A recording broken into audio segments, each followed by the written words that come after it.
જય દ્વારકાધીશ. આજે છે આપણો બીજો મિનિટ વ્લોગ. જોયું તો જેકભાઈ સાથે કરી લીધા આપણે રામ રામ, કારણ કે આપણે જવાનું છે ફરવા.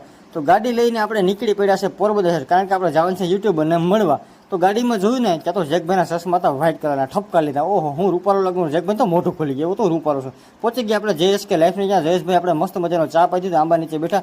પરેશભાઈ તો છોકરા ગોળી હિંચકી હતી. અને પહોંચી ગયા આપણે ભરતભાઈના ઘરે. તો ભરતભાઈના પપ્પા છે શું બોલ્યા? કેમ છો કાકા? મજામાં? ક્યાં મારો મોટો ભાઈ? મોટો ભાઈ તમારું ગામમાં ગયું એવું છે. ભરતભાઈ તો ફેન્ટાના બાટલા લઈ આવ્યા. બે યુટ્યુબર જો ડોલરનો હિસાબ કરે, એક હું વધી ગયો, એક હું વધી ગયો. ત્યાં જોઈએ તો ભરતભાઈ દાંત આવી ગયા. ગાડીમાં જોઈએ તો કેરીનું બોક્સ, ઓહો મેળ પડી ગયા, તો આખી કેરી ખાઈ જવાની છે. પછી આપણે પરેશભાઈને છે ને માટે કંઈક લેવા જવાનું છે, તો ગાડી લઈને નીકળી પડ્યા. પરેશભાઈ શું લેવા જવાનું છે ભાઈ? બતાઉંગા નહીં. પરેશભાઈની ચેનલમાં થઈ ગયા છે 10K સબસ્ક્રાઈબર, તેનું કરવાનું છે આપણે સેલિબ્રેશન. તો આ વ્લોગ તમને કેવું લાગ્યો જરા કોમેન્ટ કરી દેજો. બાય. જય દ્વારકાધીશ. આજે છે આપણો બીજો મિનિટ વ્લોગ. જોયું તો જેકભાઈ સાથે કરી લીધા આપણે રામ રામ, કારણ કે આપણે જવાનું છે ફરવા. તો ગાડી લઈને આપણે નીકળી પડ્યા છે પોરબંદર, કારણ કે આપણે